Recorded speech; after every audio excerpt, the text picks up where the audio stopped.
Hello and good Sunday evening, everyone. I am meteorologist Hutch Johnson, and we've got a start to our week that not only includes a celebration of St. Patrick's Day, snow in the far northern plains, and another big central plains storm coming all this week. Your forecast information you need to know coming up right now. But first, my friends at Robert Gibbons Sons want to let you know you can upgrade your comfort with Robert Gibbons Sons. When you upgrade to a new heating and cooling unit, Robert Gibbons Sons will throw in a free water heater. Enjoy year-round comfort and savings with the best in HVAC technology. Don't miss out on this incredible dealer. Give them a call and please let them know that Hutch sent you. All right, here's what we got going on. It's a wild week of weather across the nation once again. As we go into Monday, here's a little weather wiggle wobbling across the northern plains. That'll bring some snow. Here's the main event, a Colorado low swinging through, impacting many northern plains states with wind, a band of heavy snow. Some significant weather is possible as we go through this time frame in the central plains. But looking at it up close and up personal here in the northern plains, let's get right down to it. First thing you want to know is the fact that as we go through our forecast period on Monday, we're going to have this low pressure system setting up shop in Fargo. We will stay warm on the southern part of the state, but up north, already cool, already some snowfall, which we'll get to in just a moment. If you have a comment, let me know. If you have a question, drop it in the comments section down below. Otherwise, let me know where you're watching from. And you know what? I'd also like you to answer for me, and you can help me out because I'm here for you. What time works the best for these broadcasts, for these lives? Because participation is awesome, and that's what makes Hutch's Weather. So thanks again for watching. I'm watching for your feedback. Thanks, Kathy. Good to have you on board. Nathan, thanks again for watching. Brenda, appreciate all of you. Now, the snow system will be up north, mainly north of Highway 2, but more than likely Highway 11 and Highway 5 will see the brunt of this system, and there's going to be some measurable snow up there to the tune of a trace ramping up to an inch in and around Grand Forks and Devil's Lake. So that Highway 2 corridor, including Michigan, a little bit of snow. Same thing for Thief River Falls, Red Lake Falls, but when you get north of that, we could see another band of that 1 to 4 inch category from this weather-making system. Why so much? Well, there's not a lot of moisture in the air right now, but the south winds out ahead of this storm are going to lace a little bit of moisture with this storm system and bring us a chance for some accumulation there. Now, as we take a look at the forecast further out in time, we saw that central plains system, and it will have impacts in our neck of the woods. Let's go in just a little bit closer here, and I'm going to slow down the tracking of this particular storm, and let's get into our area. Whoop! 3D is fun. Let's tilt the earth. Let's get back in here. Remember, isobars, that's these yellow lines, and they show us wind. Watching from Moorhead, Shirley, good to have you on board. Thanks so very much for tuning in to Hutch's Weather. Putting this into motion for your night tonight, we'll see this batch of snow developing in the overnight hours and zipping through fairly quickly. So some midday chances of snows as we go through the mid-morning and early afternoon hours in portions of Minnesota up north. Now we can look at a higher resolution version of this particular forecast and get a better feel for some of those impacts right here, and that's what we're going to do right now. So that was a larger scale view. Now the close-up. Let's go ahead and zoom in on what we have going on. Now as we go through the night tonight, by the time we get to the overnight hours, you have to subtract 5 hours for this. This is 4 in the morning. Look at the Minot zone. Heavy band of snow here from the McKenzie County area and Williston right along Highway 2 and into the Minot area. Now as we go through the mid-morning, we'll be seeing some showers of snow, south winds. Here's the warmth of this low pressure system right here. So we're going to have temperatures of warming up here in the Southern Valley. Feeling nice. Look at that band of healthy snow there. This is just north of Grand Forks. So we're talking Drayton, Oslo, Pembina, Hallock, Kennedy, right into Green Bush and all the way out towards Baudette, seeing that snow shower activity move through. The timing, when it's the heaviest near Grand Forks, is going to be from around that 7 a.m. time frame, right as we get into the mid-afternoon hours. And it does continue to snow. That wind will come from the east or northeast up here in the northern counties. Meanwhile, in our southern counties, we'll be enjoying more of a southerly flow to that wind as we go through the day. Judy, good to have you on board from Grand Forks, North Dakota. And thanks again for tuning in to Hutch's Weather. So this system moving through will leave some appreciable snow up north, and we will cool off a little bit late in the day here in Fargo as the wind becomes northerly. Then here comes the main event starting to take shape in the mountains of Colorado, Wyoming, and Montana. And this system is already producing precipitation on the west coast. And this is another Colorado low. And we're talking big time snow potential for places like Minneapolis, Omaha, Sioux Falls, Des Moines, Iowa, and maybe Minneapolis to Rochester once again. So let's go ahead and go over what you can expect as we go through the day tomorrow in our neck of the woods. We're going to have that shot of snow north, and it does look like it'll stay mainly along and north of Highway 2. Temperatures there to start your day in the teens to 20s, low to mid 20s down south. Now those south winds will have some warmer, milder air on the doorstep to budge its way into the Southern Valley. 45 Fargo in the afternoon, low 50s down to the south. Look at this, where there was snow from the last system, this model picking up quite well. We're going to peak out at about 40 degrees in places like Wadena County. The Bemidji area is going to be in the 30s as you got some healthy snowfall amounts in and around Beltrami County and up to the north with this last particular system that went through. Now, as we take a look up north, those northeasterly winds keeping you in the 20s for most of the day. The accumulating part of the snow will be shifting out to the east as we go through. St. Patrick's Day, Hutch Johnson here to give you the weather. It looks like a 45-degree day there, and it looks very jolly in the Fargo South area. But boy, you get up north, whoo, you'll want to make sure that you don't have the kilt lifted too high as you go through your day. Temperatures in the 20s there, accumulating snow as we just showed you. Now, along the South Dakota border on Tuesday, I can't rule out clouds and a few flurries of snow. And then we'll cool off a little bit on Wednesday on the backside of that system. It will be windy here, but Fargo, Grand Forks, we stay dry. Minneapolis, heavy snow by the time we get to the Wednesday time frame. Southern Minnesota and travelers down to the south towards Sioux Falls and Omaha need to be aware as well. For us, we're going to rebound nicely in the Fargo-Moorhead area, 45 to 55 degrees Thursday, Friday, and Saturday. Mostly incredible for the start of your weekend.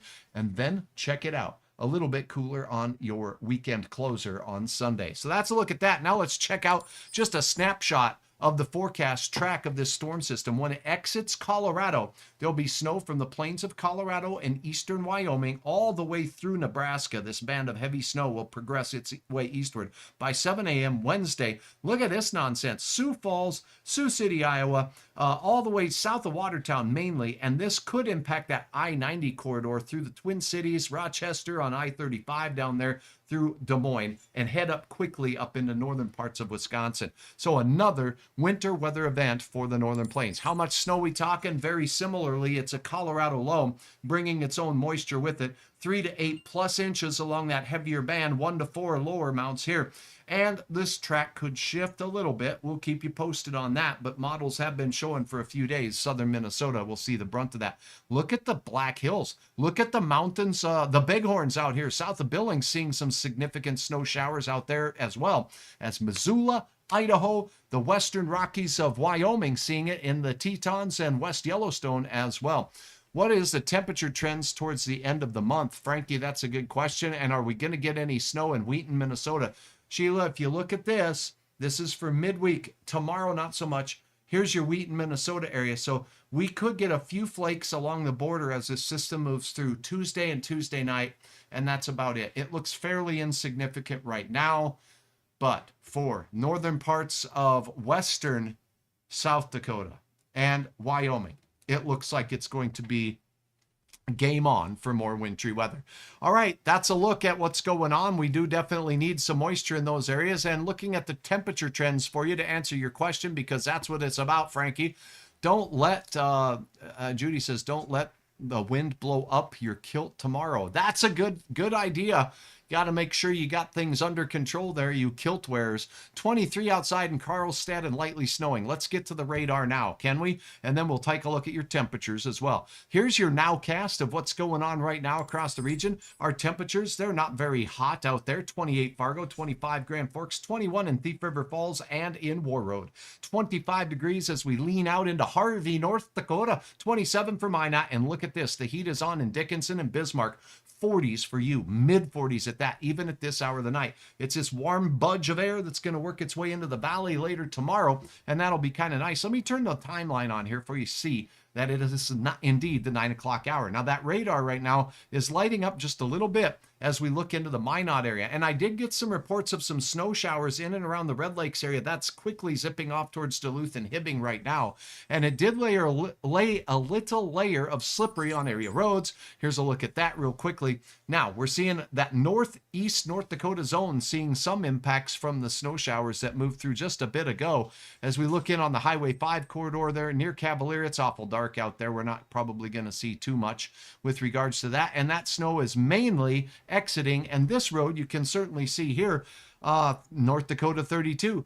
You can clearly see both the lines. So not too big of an impact there as we take a look. Now let's go ahead and peek into your neighbors off to the east where there's some snow showers moving through. Here's Minnesota. We got that one little pink stretch of road there in Kitson County. Let's check that out. As we zoom in just a little bit closer, it looks like that road is completely covered. That's what the pink means, with snow and ice out between Hallock and Lake Brunson. And look at this.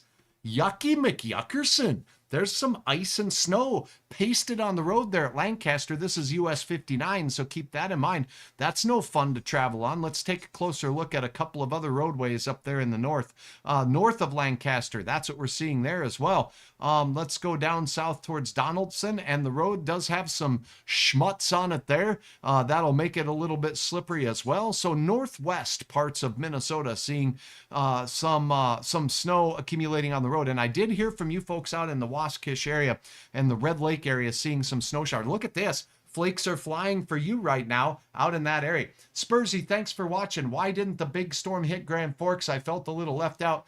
Spursy, if you watched Hutch, I said the night before it was leaning more toward the southeast, and I thought that we were more on that line of questionable. We got zilch. In Fargo-Moorhead, we did get some freezing drizzle that accounted towards about 1/4 of an inch of sludge on the ground, and it was icy. In fact, it still is icy in a few spots out there from that. So that storm system focused its energy. I did not see a lot of reports of a foot of snow as advertised, so it underperformed there.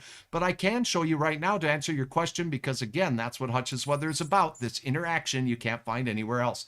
Look at the snowfall reports from that as it worked its way through the area. And as we take you in just a little bit closer, we'll see that central Minnesota did have a few reports up here, 8.4 inches up in Northholm out there. So that is a healthy amount of snow. And indeed, we did get a few reports of 6 and 7 inches out here in Lakes Country as we look south of the Bemidji area, and Alexandria out towards that area, 1.6, but there's a 5.4 that was measured in Farwell. So really, southern Minnesota got a pretty good dose of snow, and then it skipped portions of like Fergus Falls. I was expecting a lot more snow for you.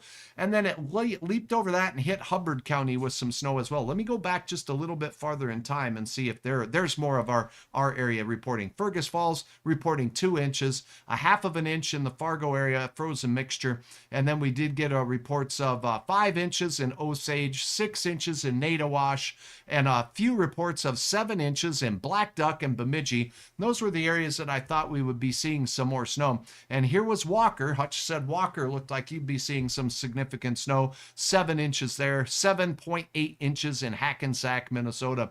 And the Brainerd Lakes area seeing about 2 to 3 inches of snow from that last system. So that's a wrap up of what's going on. Thank you all very, very much. Spring begins on Thursday. This would be what we call the vernal equinox. Equinox means equal night, and all areas of the globe get 12 hours of sunlight, 12 hours of darkness, give or take a little bit depending on your elevation and whether mountains are blocking your sunrise or sunset and such details like that. But it's kind of a neat time of the year, because what it means is moving forward from that point, we will have more than 12 hours of sunlight here in the northern plains on our way to daylight hours that are about 16 hours. And that's why Huey Lewis said, what did he say? Something about heat. I can't remember. Drop it in the comments. That's a look at your weather. Remember, Hutch's Weather, first thing in the morning.com. Hutch'sWeather.com, right up at the top. Hutch's Weather got the road conditions, the interactive radar, and my fine sponsors up here will take care of you as you take care of them, because it's with their sponsorship, and that's the reason why Hutch has hutchesweather.com. So keep that in mind. Hey, my good friend at Dave Eggers at State Farm Agency here in Moorhead can give you a quote. Do you have a young driver like I do? Well, give him a call. He'll give him a chance. He'll give you a fair quote. They've got homeowners insurance, you name it. They can get you taken care of. Click on this. You'll be in touch with Dave Eggers. Wonderful person and a great company backing them up. All right, that's a look at your weather. Again, Hutch's Weather, road conditions, the latest videos right here, including the fact that I'm live right now. So if you're missing it on Facebook, or if you know somebody who's not necessarily a big fan of the old Facebook, then they can check in on here. I hope you have a wonderful night. Thanks for checking in on my YouTube channel as well. And for now, I'm going to get some dinner and have a wonderful close to the weekend. And we'll see you on St. Patrick's Day, when I will resume the name Hutch O. Johnson. All right, have a good night.